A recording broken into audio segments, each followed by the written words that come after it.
Hola, hola mis amores, para quienes no me conocen, soy Yurle Rodríguez, crochetera y creadora de Diseños Evangelio.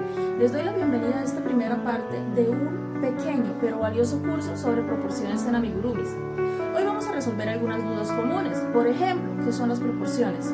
¿Por qué a veces, aunque sigamos el patrón al pie de la letra de un muñeco, nos queda desproporcionado, como chueco, torcido? ¿Y qué tipos de proporciones existen en los amigurumis? Cuando hablamos de proporciones en los amigurumis, nos referimos a la relación visual y matemática entre las diferentes partes del cuerpo. ¿Qué tan grande es su cabeza con respecto al resto del cuerpo? ¿Qué tan largas son sus piernas comparado con sus brazos?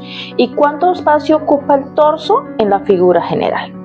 Las proporciones son las que hacen que el amigurumi se vea más realista, más caricaturesco o más tierno. O incluso que sea desproporcionado a propósito como parte del estilo. Ahora tú me dirás, pero si estoy siguiendo un patrón, ¿por qué el mío no se ve igual al original?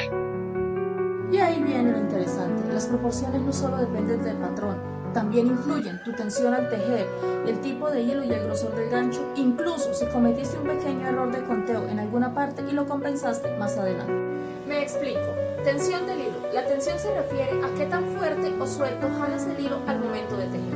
Si tu tensión es muy ajustada, el tejido queda más apretado, compacto y más pequeño. Si es muy suelta, el amigurumi puede quedar más grande, más blandito, incluso deformado, o lo peor, con fugas de relleno. Lo ideal es tener una tensión constante en todo el proyecto. Truco útil, haz siempre una pequeña muestra para conocer tu tensión antes de iniciar un proyecto, es muy importante.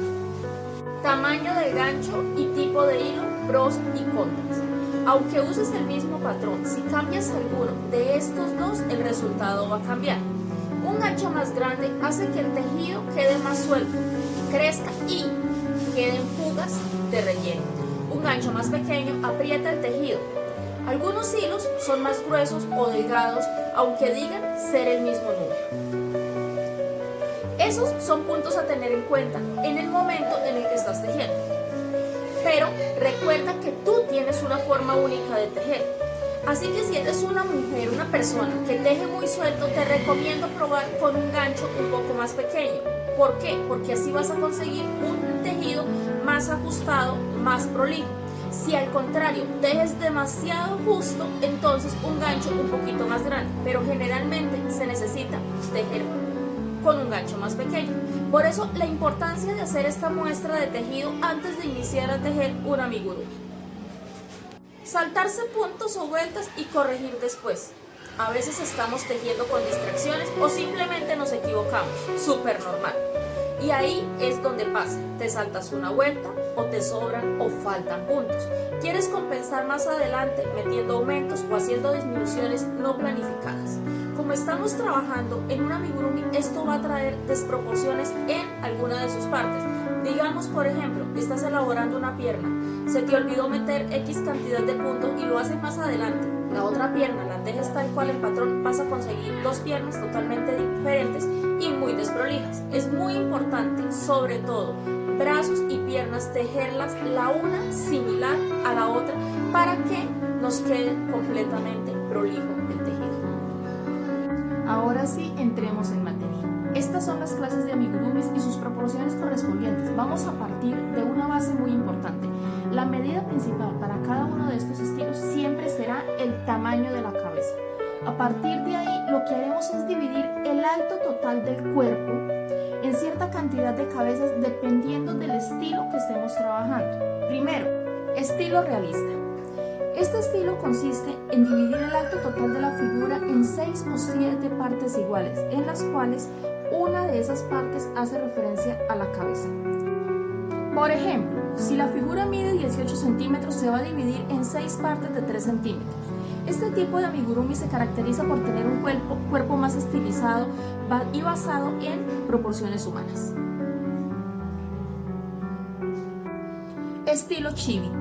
Aquí se divide el alto total en 3 partes iguales. Una será para la cabeza y las otras 2 para el cuerpo. Este estilo se caracteriza por tener la cabeza grande y redonda, ojos muy expresivos, rasgos tiernos y un cuerpo más pequeño y compacto. Estilo Funko. Este caso se divide el alto total en 2 partes iguales.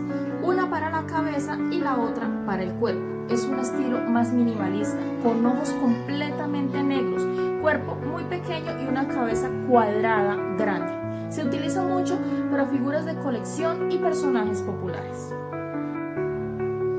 El estilo propio. Este estilo es el que nace de ti, cuando ya comprendes cómo funcionan las proporciones.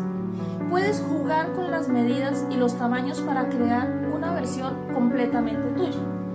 Como por ejemplo, mi estilo Funko, la cabeza es un poco más pequeña de lo que debería ser. El cuerpo es un poquito más grande. Es encontrar el punto medio donde cuando vean un amigurumi digan esto lo vi en el canal de y vayan a tu canal. Con esto damos terminada la primera parte de este curso de proporciones en amigurumis. La próxima semana estaré subiendo la siguiente parte. Si tienes dudas, inquietudes, porfa, déjalas en los comentarios. Me encantaría leerlas y poderlas responder en el próximo video. Recuerda que crear con amor es una muestra de bendición. Nos vemos en la próxima clase.